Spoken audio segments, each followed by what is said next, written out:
Bien, pues continuamos para aclarar. Me parece que puede ser útil comentar ahora un breve pasaje que mencionaba antes de Hechos de los Apóstoles, que también se encuentra en el esquema posterior, pero creo que es útil también para aclarar lo que estamos diciendo, escuchar simplemente 3 versículos del libro de los Hechos de los Apóstoles. Vamos a escucharlos, sí. Capítulo 13, 1-3, porque son simplemente 3 versículos que posiblemente no le prestamos mucha atención. Y sin embargo, como decía antes, desde mi punto de vista, es el paradigma de un comportamiento sinodal, como vamos a ver. Havia na igreja, estabelecida em Antioquia, profetas e doutores: Barnabé, Simeão, chamado Níger, Lúcio de Cirene, Manahem, companheiro de infância do tetrarca Herodes, e Saulo. Estando eles a celebrar o culto em honra do Senhor e a jejuarem, disse-lhes o Espírito Santo: separai Barnabé e Saulo para o trabalho a que eu chamei. Então, depois de terem jejuado e orado, impuseram-lhes as mãos e deixaram-nos partir. Simplemente 3 versículos en un acontecimiento que puede parecer simplemente anecdótico, y sin embargo creo que se puede decir, por un lado, que en un pasaje como este está en juego el futuro de la Iglesia.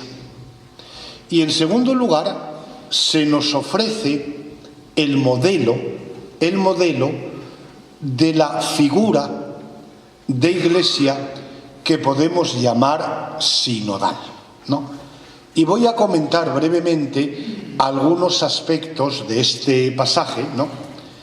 Porque digo que está en juego aquí el futuro de la Iglesia, porque la cuestión es, en este momento, ese grupo de seguidores de Jesús que se constituyen como Iglesia, ¿va a ser simplemente un sector o una corriente dentro del judaísmo, o va a tener conciencia clara de su misión universal? Porque en aquel momento, aquella comunidad de Antioquía, y me gusta insistir en que en aquel momento la Iglesia de Antioquía, ¿cuántos miembros serían? ¿40? ¿50? Es decir, un número semejante al que estamos aquí reunidos, ¿no? Y en aquel momento la pregunta que tenían planteada es: el Evangelio, que comenzó a extenderse a partir de Jerusalén, ese Evangelio ha llegado a Antioquía. Ha llegado a Antioquía para quedarse en Antioquía o para seguir expandiéndose. Esta era una pregunta, era una cuestión decisiva, porque el dinamismo de la evangelización, para continuar adelante, necesita responsables, necesita que alguien, la Iglesia concreta, siga la tarea de la evangelización. Y esa era la pregunta que tenía en aquel momento la Iglesia de Antioquía. Y lógicamente, una cuestión que afecta a todos tiene que ser debatida por todos. Y el original griego dice que estaban en eclesía. Es difícil traducir esa expresión. A veces se traduce estaban en un acto de culto, estaban celebrando el culto, pero me parece que lo importante es ver que estaban en eclesía en el sentido más espontáneo de la expresión. Estaban en asamblea. Estaban en asamblea y claro, cuando la asamblea cristiana se reúne, lógicamente siempre tiene esa dimensión de culto, en cuanto que están realizando un discernimiento a la luz de la voluntad de Dios. En eclesía. Porque también es importante, a la luz de lo que venimos diciendo y de lo que se indica después, que demos toda la importancia al término eclesía.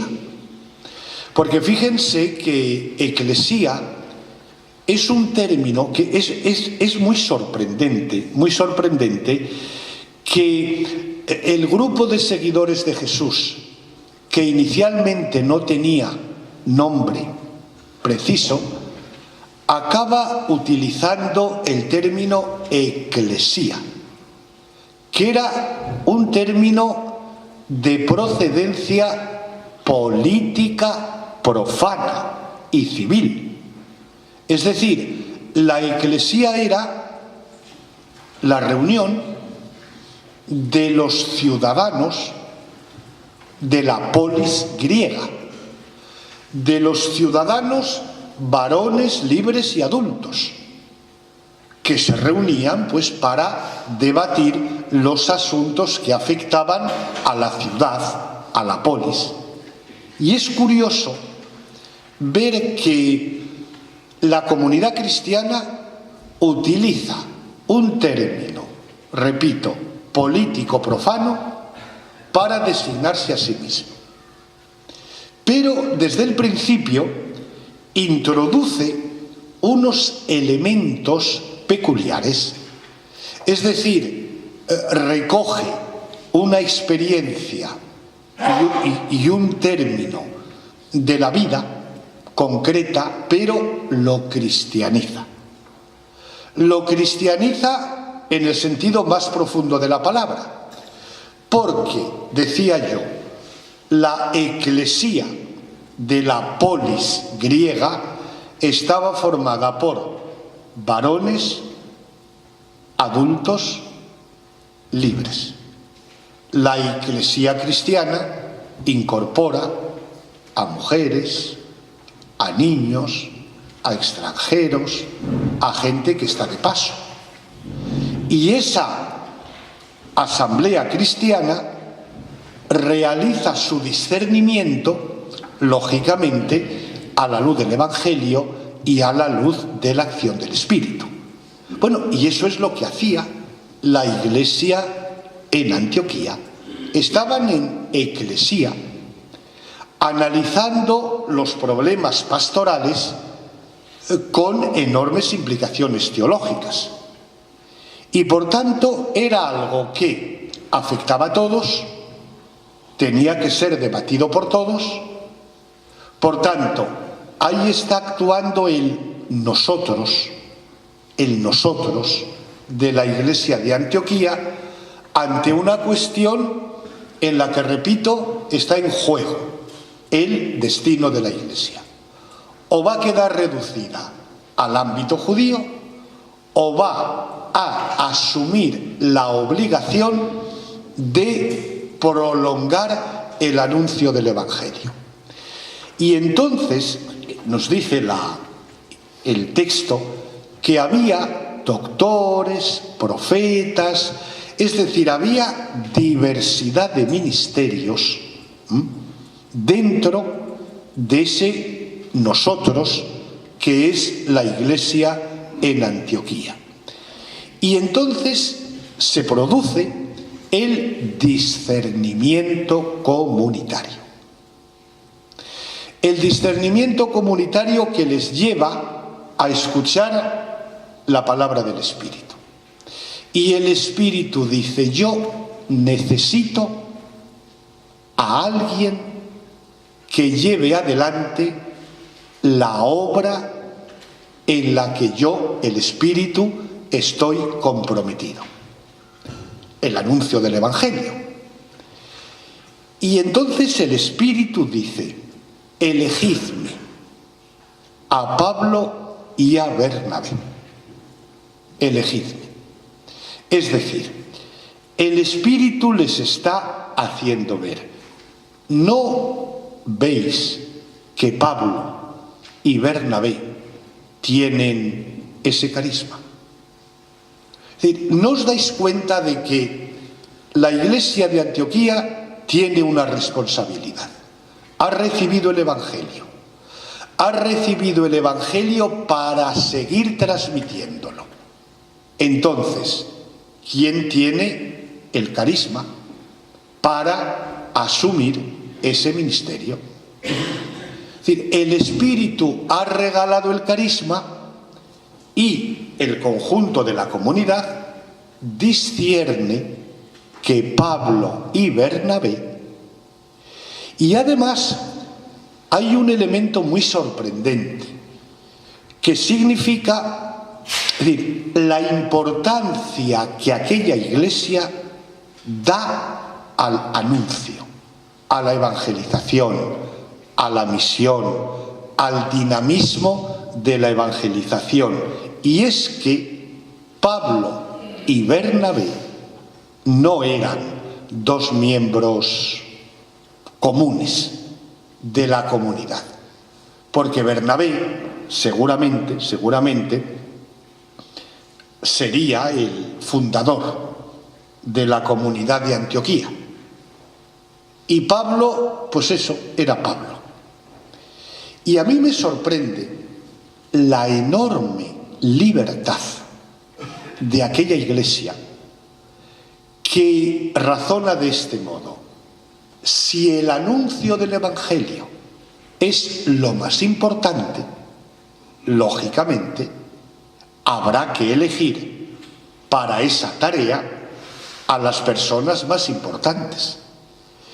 Y es de suponer que algunas voces en aquel discernimiento dirían: pero todavía no tenemos curia diocesana, no hay catedral con el cabildo, no hay seminario, no hay movimientos apostólicos. Pero claro, en ese momento es donde se plantea la gran decisión: ¿qué es lo más importante? ¿Qué es lo más importante? Y entonces aquella iglesia no tiene miedo de, entre comillas, perder a dos columnas, porque sabe que su identidad vive del dinamismo de la evangelización. Y luego al final del pasaje, si recordáis, se dice: y todos les impusieron las manos. Es decir, claro, desde la teología de siglos posteriores se han planteado muchas preguntas sutiles sobre el significado de aquel gesto, pero el sentido es evidente. Es decir, les imponen las manos porque Pablo y Bernabé asumen una tarea que es de todos. Es decir, todo es de todos, pero no todos pueden hacerlo todo. Por tanto, algunos, en nombre de todos, asumen esa tarea. De tal manera que en Pablo y Bernabé es la iglesia de Antioquía la que va a predicar y a anunciar el Evangelio. Y entonces Pablo y Bernabé emprenden su primer viaje misionero, pero con la conciencia de que es la Iglesia de Antioquía la que va en ellos. Y por eso quien lee las cartas de San Pablo se da cuenta de cómo después él permanentemente va a implicar a sus iglesias y a algunos miembros de sus iglesias en su tarea evangelizadora.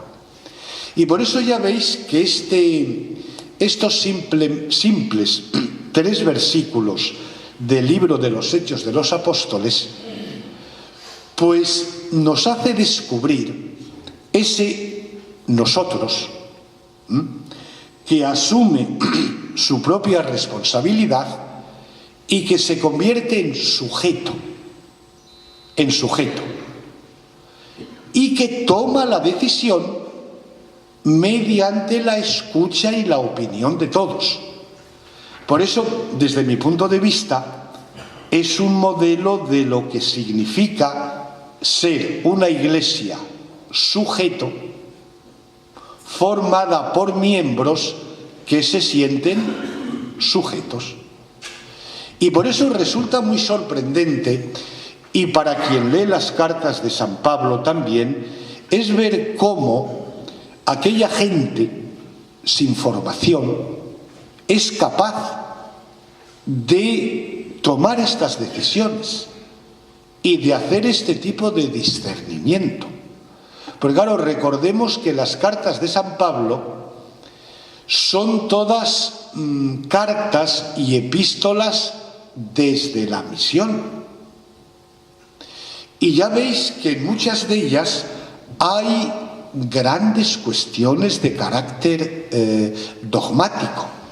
Y yo siempre me pregunto, pero aquella gente, ¿hasta qué punto podía entender aquello? Porque hoy nos damos cuenta de que nuestra gente seguramente no entiende nada de lo que leemos en las cartas de San Pablo, ¿no?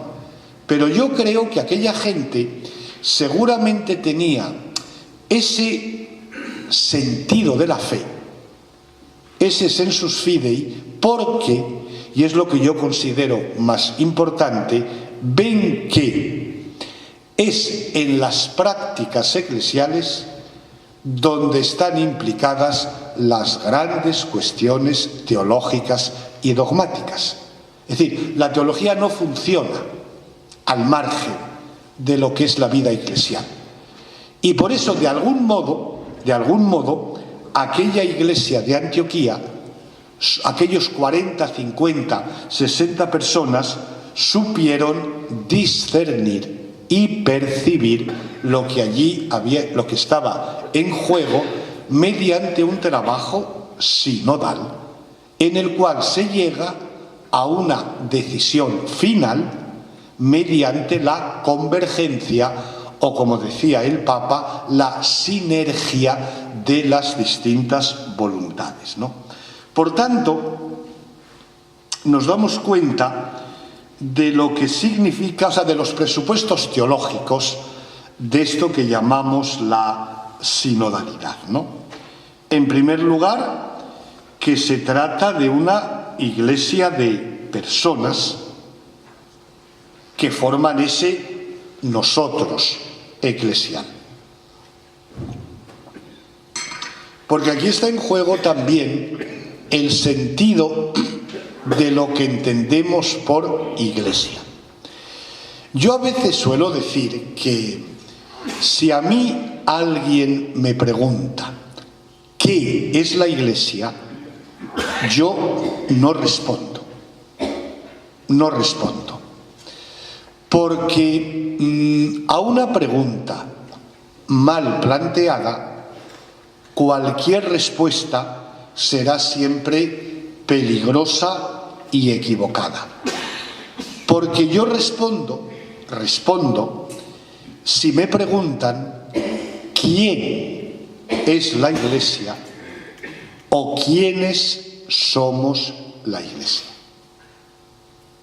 Que evidentemente puede parecer una cuestión sutil o de matiz, pero sin embargo es sustancial. Porque si yo pregunto ¿qué? Eso se utiliza para hablar de cosas, o de instituciones, o de organismos, o de estructuras. Y sin embargo, la pregunta ¿quién? Habla de personas. Es decir, ante una persona que yo encuentro en mi camino, no es lo mismo si mi primera pregunta es ¿qué eres tú? O si le pregunto ¿quién eres tú? Yo supongo, por la lógica normal de las cosas, que las personas quieren que se les pregunte ¿quién eres tú? Entonces, si de la Iglesia estamos acostumbrados a preguntarnos ¿qué es la Iglesia?, el camino está ya bloqueado porque se ha introducido una distancia entre la subjetividad del creyente y la realidad eclesial.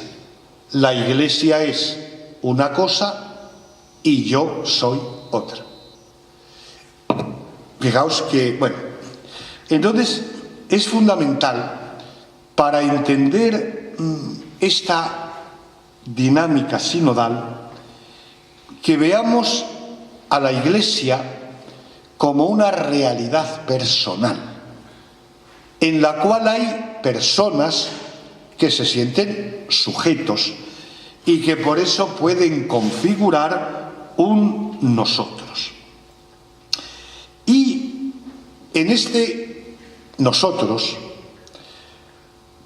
hay que ver la Iglesia más directamente desde el punto de vista de la iniciación cristiana, desde el bautismo, que es el presupuesto de la celebración eucarística. Es decir, el bautismo tiene que ser valorado como el criterio de discernimiento en el seno de la Iglesia. No debería ser la perspectiva el ministerio ordenado, que establece una diferencia entre clérigo y laico. La verdadera diferencia es la que se establece entre el ser cristiano y el no ser cristiano. Y eso acontece en el bautismo, en función del don que se recibe de la Trinidad y que conduce a la afirmación del sujeto cristiano y del sacerdocio bautismal. Lo cual quiere decir que cada uno tiene su protagonismo y tiene su dignidad, y que luego esto se consuma en la comunidad eucarística presidida por el obispo. Pero vamos, yo voy a dejarlo ya aquí. Esto después lo comentaremos un poco más, pero sí interesa señalar los presupuestos teológicos que son imprescindibles para esa figura de la Iglesia que llamamos sinodal.